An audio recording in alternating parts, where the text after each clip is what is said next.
வணக்கம் நண்பர்களே. இப்போ நம்ம என்ன பார்க்க போறோம்னா கிரிமினாலஜி அண்ட் பீனாலஜியில் கிரைம் பற்றி நம்ம பார்க்க போகிறோம். கிரைம் என்ற வேர்ட்ஸ் வந்து கிரைமன் என்ற லத்தீன் சொல்லிலிருந்து நிறைவானது. இந்த கிரைம் அந்த வார்த்தையை கிரைம் என்னன்னா சார்ஜ், அதாவது சார்ஜ். இந்த கிரைமன் என்ற வேர்ட்ஸ் வந்து கிரீமா என்ற கிரேக்க சொல்லிலிருந்து உருவானது. கிரீமா சமுதாயத்திற்கு எதிரான ஒரு குற்றம். இந்த வார்த்தையில் இருந்து தான் கிரைம் என்ற வார்த்தை வந்து உருவானது. கிரைம் வந்து நிலையானது கிடையாது. காலத்திற்கு காலமும் இடத்திற்கிடமும் சூழ்நிலைக்கேற்பவும் வந்து மாறுபடக்கூடாது. ஃபார் எக்ஸாம்பிள் சொல்லணும்னா ப்ராஸ்டியூஷன் வந்து சொல்லலாம். இந்தியாவை பொறுத்தவரை ப்ராஸ்டியூஷன் வந்து ஒரு குற்றம். அதுக்கு வந்து பனிஷ்மெண்ட்டும் இருக்கு. பட் ஜெர்மனி நெதர்லாந்து பொறுத்தவரை வந்து இது லீகலாகவும் இருக்கு. இதுக்கு வந்து எந்த பனிஷ்மெண்ட்டும் கிடையாது. இந்த கிரைம் பற்றி வந்து வரையறை வந்து யார் கொடுத்துருக்காங்க சொல்லி பார்ப்போம். ஃபர்ஸ்ட் வந்து ஜேம்ஸ் ஸ்டீஃபன் வந்து வரையறை கொடுக்குறாரு. கிரைம்னா என்னன்னா a crime is an act or omission in respect of which legal punishment may be inflicted on the person who is in default either by acting or omitting to act.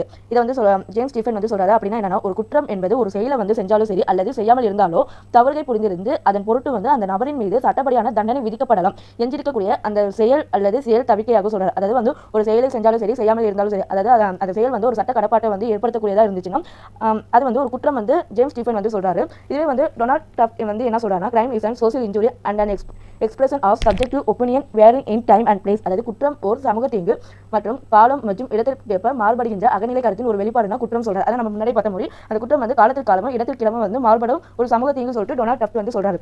இப்போ குற்றத்தினோட முக்கிய கூறுகள் சொல்லி நம்ம பார்க்கலாம். ஒன்று ஃபர்ஸ்ட் வந்து வெளிப்புற விளைவுகள் வந்து இருக்கும். ஒரு குற்றம் வந்து நடக்குதுன்னா அதுக்கு வந்து வெளிப்படையாக வந்து அந்த விளைவு வந்து ஏற்பட்டிருக்கணும், உட்கிரையாக வந்து இருக்கக்கூடாது சொல்லி ஃபர்ஸ்ட் வந்து சொல்றாங்க. அடுத்து வந்து ரெண்டாவது வந்து இது சட்டவிரோதமானது என்று குறிப்பிட்டிருக்க வேண்டும். அதாவது லால வந்து ஒரு குற்றம் வந்து சட்டவிரோதமானது சொல்லிட்டு அந்த லால வந்து குறிப்பிட்டிருக்கும். ஃபார் எக்ஸாம்பிளாக சொல்லலாம், டெஃப்ட் வந்து சட்டவிரோதமானது சொல்லிட்டு நம்ம பிஎன்எஸ்ல வந்து சொல்லியிருக்காங்க.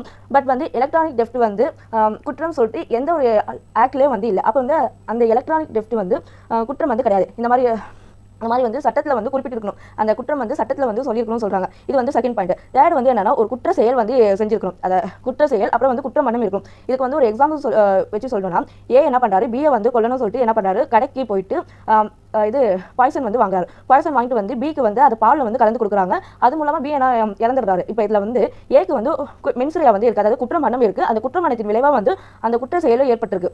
அது வந்து நம்ம சட்டத்தை பொறுத்தவரையும் வந்து அது சட்டவிரோதமானது சொல்லிட்டு சட்டத்திலே வந்து குறிப்பிட்டிருக்காங்க. இந்த இதெல்லாம் வந்து ஒரு குற்றத்தோட முக்கிய கூறுகளாகும். அதே போல வந்து தடை செய்யப்பட்டதாக இருக்கணும். அதுக்கு வந்து அந்த சட்டத்திலே வந்து பனிஷ்மெண்ட் கொடுத்துருக்கும். இப்போ மர்டர்னா வந்து ஆயுள் தண்டனை அப்புறம் வந்து மரண தண்டனை சொல்லி கொடுத்துருப்பாங்க. அந்த மாதிரி வந்து பனிஷ்மெண்ட் வந்து ஆக்ட்லேயே வந்து கொடுத்துருக்கணும். இதுதான் வந்து குற்றத்தோட ஒரு முக்கிய கூறுகள் சொல்றாங்க. இப்போ குற்றங்களை வந்து எப்படி வகைப்படுத்தலாம் பார்த்தோம்னா, குற்றம் வந்து சிறு குற்றம் சொல்லிட்டு பெருங்குற்றம் சொல்லிட்டு ரெண்டு வகையாக நம்ம பிரிக்கலாம். சிறு குற்றம்னா என்னன்னா ஒரு சின்ன அஃபென்ஸாக வந்து செய்யறதுனா வந்து சிறு குற்றம். பெருங்குற்றம் வந்து பெரிய அஃபென்ஸ். இதை வந்து எப்படி கிளாரிஃபை பண்ணலாம், சிறு குற்றம் மீன்ஸ் வந்து இப்போ ஒருத்தவங்க வந்து தெரியாமல் அடிக்கிறாங்க, பஸ்ல போயிட்டு இருக்கும்போது காலம் மிதிக்கிறாங்க, இதெல்லாம் வந்து சின்ன சின்ன அஃபென்ஸ் தான். பெரிய அஃபென்ஸ் வந்து என்னன்னா ஒருத்தவங்களுக்கு வந்து ரொம்ப அதாவது கிரீவியஸ் ஹர்ட் வந்து நம்ம ஏற்படுத்துறதுனா வந்து பெருங்குற்றம். மர்டர், ரேப், இந்த மாதிரிலாம் வந்து மர்டர், ரேப் இதெல்லாம் வந்து பெருங்குற்றம். அடுத்து வந்து இப்போ பிஎன்எஸ் அதாவது குற்றவியல் நடைமுறை சட்டத்தை பொறுத்தவரையும் இதை வந்து எப்படி வந்து குற்றத்தை வந்து வகைப்படுத்துறாங்கன்னா பிணையில் விடும் குற்றம், இதுக்கு எக்ஸாம்பிள் வந்து கலகம் விளைவித்தல், பிணை விடா குற்றம், கொலை, கொடுங்காயம். அடுத்து வந்து புலன்கொள் குற்றம், அப்புறம் புலன்கொள்ளா குற்றம். புலன்கொள் குற்றம் பற்றி செக்ஷன் 2(1) ஜில வந்து பிஎன்எஸ்எஸ்ல வந்து சொல்லியிருப்பாங்க. அதே மாதிரி புலன்கொள்ளா குற்றம் பற்றி செக்ஷன் 2(1) ஓல வந்து சொல்லியிருப்பாங்க. புலன்கொள்ளா குற்றத்தை பற்றி இதுக்கு புலன்கொள் குற்றத்துக்கு எக்ஸாம்பிள் வந்து கொலை, ஆட்கடத்தல். புலன்கொள்ளா குற்றத்துக்கு எக்ஸாம்பிள் வந்து ஏமாற்றுதல், டெஃபர்மேஷன். இது வந்து குற்றவியல் நடைமுறை சட்டத்தில் வந்து வகைப்படுத்திருக்காங்க குற்றத்தை பற்றி. வேறு பாங்க ஒரு வகைப்பாடுகளை வந்து பார்க்கலாம். குற்றத்தை வந்து 4 வகையாக பிரிக்கிறார். பொருளியல் தொடர்பான குற்றம், அரசியல் ரீதியான குற்றம், பாலியல் குற்றம், மற்ற குற்றம் சொல்லிட்டு 4 வகையாக பிரிக்கிறார். இப்போ ஒரு கிரைமோட நேச்சர் வந்து பார்க்கலாம். கிரைமை பொறுத்தவரை வந்து பொதுமக்கள் அனைவருக்கும் எதிராக வந்து அந்த செயல் வந்து செய்யப்பட்ட குற்றம் வந்து நடந்திருக்கணும். குற்றத்தை வந்து ரெண்டா பிரிக்கலாம். ஒரு சிவில் அண்ட் கிரிமினல் சொல்லிட்டு ரெண்டா பிரிக்கலாம். சிவிலை பொறுத்தவரை person to person and criminal பொறுத்தவரை பர்சன் டு ஸ்டேட். பர்சன் வந்து ஸ்டேட்டுக்கு எதிராக வந்து நம்ம கேஸ் வந்து ஃபைல் பண்ணுறது பர்சன் டு ஸ்டேட் வந்து நம்ம சொல்றோம். சிவிலை பொறுத்தவரை வந்து நம்ம வந்து ரிலீஃப் வந்து நம்ம கேட்டு ரிலீஃப் வந்து நம்ம கேட்கலாம். கிரிமினலை பொறுத்தவரை வந்து அந்த பர்சனுக்கு எதிராக வந்து நம்ம பனிஷ்மெண்ட்லாம் வாங்கி தர முடியும். ஃபார் எக்ஸாம்பிள் சொல்லணும்னா டெஃபர்மேஷன் கேஸ் எடுக்கலாம். டெஃபர்மேஷன் கேஸை பொறுத்தவரை நம்ம சிவிலே வந்து கேஸ் ஃபைல் பண்ணிக்கலாம், கிரிமினல் கேஸ் ஃபைல் பண்ணிக்கலாம். சிவில்ல வந்து நம்ம கேஸ் ஃபைல் பண்ணோம்னா வந்து நம்ம வந்து ரிலீஃப் வந்து கிளைம் பண்ணிக்கலாம். அண்ட் கிரிமினல்ல வந்து நம்ம கேஸ் ஃபைல் பண்ணோம்னா வந்து 2 இயர்ஸ் வந்து உங்களுக்கு பனிஷ்மெண்ட் வந்து வாங்கி கொடுக்கலாம். இதுதான் சிவிலுக்கும் கிரிமினலுக்கும் இருக்கிற வந்து டிஃபரெண்டா இருக்கு. அடுத்து வந்து பார்த்தோம்னா ஒரு குற்ற செயல் வந்து அரசால் வந்து தண்டிக்கப்படக்கூடியதாக வந்து இருக்கணும். எக்ஸாம்பிளாக சொல்லணும்னா வந்து யூகேல பொறுத்தவரை வந்து அடல்ட்ரி வந்து நாட் அஃபென்ஸ் சொல்றாங்க. பட் இந்தியாவை பொறுத்தவரை அடல்ட்ரி வந்து அஃபென்ஸாக இருக்கு. இதன் மூலமா என்ன தெரியுதுன்னா ஒரு குற்றம் வந்து அந்த நாட்டு சட்டத்தின் அடிப்படையிலான வந்து அது குற்றமா இல்லையா வந்து நம்மளுக்கு வந்து தெரியும். அந்த இப்போ இந்தியாவை பொறுத்தவரை அடல்ட்ரி வந்து அஃபென்ஸ் சொல்றாங்க. பட் வந்து யூகேவை பொறுத்தவரை வந்து அடல்ட்ரி வந்து நாட் அஃபென்ஸ்.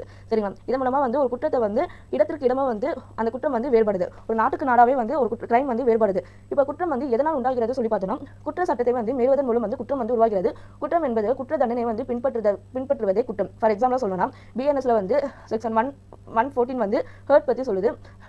அதுக்கான பனிஷ்மெண்ட் வந்து 115ல் வந்து 1 இயர் ப்ளஸ் ஃபைன் வந்து 10K வரையும் வந்து சொல்கிறாங்க.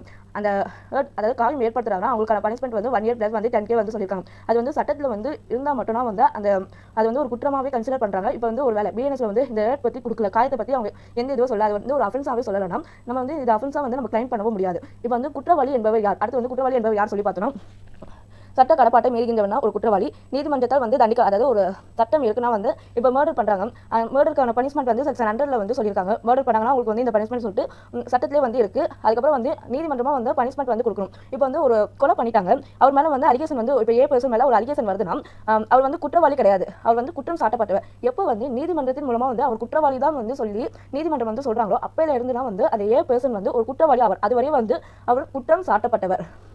சரி, அடுத்து வந்து இந்த குற்றவாளிக்கான ஒரு முக்கிய கூறுகள் பற்றி பார்த்தோம்னா, தகுதியான வயது. இப்போ இதுக்கு வந்து எக்ஸாம்பிள் சொல்லணும்னா, இப்போ 7 வயசு வந்து சின்ன குழந்தை இருக்குது, அந்த குழந்தை வந்து ஏதோ தெரியாமல் அப்போ நாலேஜ் வந்து இருக்காது. அந்த 7 வயசு சின்ன குழந்தைக்கு வந்து அந்த நாலேஜ் வந்து இருக்காது. அது அந்த குழந்தை வந்து தெரியாமல் வந்து ஏதோ கத்தி அந்த குழந்தைகிட்ட கத்தி கொடுத்து வந்து அந்த குழந்தை வந்து குத்திருச்சு, ஏதோ வந்து பாய்சன் வந்து பாலில் வந்து போட்டுருச்சு, இந்த மாதிரி இருக்கும்போது அந்த குழந்தைக்கு வந்து நம்ம பனிஷ்மெண்ட்டு கொடுக்க முடியாது. இப்போ நடந்த வந்து ரயில் இன்சிடென்ட்டே எடுத்துக்கோங்களேன். இப்போ ஒரு வடக்கன் ஒரு பையனை வந்து ஒரு 4 சின்ன பசங்க வந்து ரீல்ஸ் எடுத்து வந்து அந்த பையனை வந்து கொடூரமாக தாக்கியிருக்காங்க. அப்போ எல்லாரும் அந்த 4 பசங்களுமே வந்து 18 வயசு கீழே உள்ளவங்க. அப்போ வந்து அவங்களுக்கு எந்த ஆக்ட் அப்ளை ஆகும்னா ஜேஜே ஆக்ட் மட்டும் அப்ளை ஆகும். அதற்கு கீழே வந்து அவங்களை வந்து ஜெயிலே ஆக்ட்னா அவங்களுக்கு அப்ளை ஆகும். அது மூலமாக அவங்களுக்கு வந்து பனிஷ்மெண்ட் வந்து அதை ஜெயிலில் வந்து போடாமல் சிறுவர் சீர்திருத்த பள்ளி இருக்குல்ல, அங்கே வந்து அவங்களுக்கு வந்து கன்சல்டேஷன் வந்து பண்ணுவாங்க. அந்த ஒரு குற்றமே வந்து அந்த குற்றத்தை செஞ்சால் கூட அவங்களோட வயதின் அடிப்படையில் வந்து அந்த குற்றமே வந்து பிடிக்கப்படுது. அடுத்து வந்து பார்த்தோம்னா தனிச்சான ஒரு குற்ற செயல் வந்து இருக்கணும், குற்றம் என்ன வந்து இருக்கணும், அந்த குற்றத்தை செய்யறதுக்கான மோட்டிவ் வந்து அவங்களுக்கு இருந்திருக்கணும். அதுக்கடுத்து தனிநபர் வந்து தீங்காக இல்லாமல் அரசுக்கு வந்து எதிராக வந்து தீங்காக இருக்கணும். இப்போ ஒரு ரேப் நடக்குதுன்னா அது வந்து ஒரு தனிநபர் தீங்காக வந்து எடுத்துக்க மாட்டாங்க, அது வந்து ஒரு அரசுக்கு வந்து அந்த நாட்டுக்கே வந்து எதிராக ஒரு குற்றம் நடந்ததாக தானே வந்து கருதப்படுவாங்க. Thank you guys.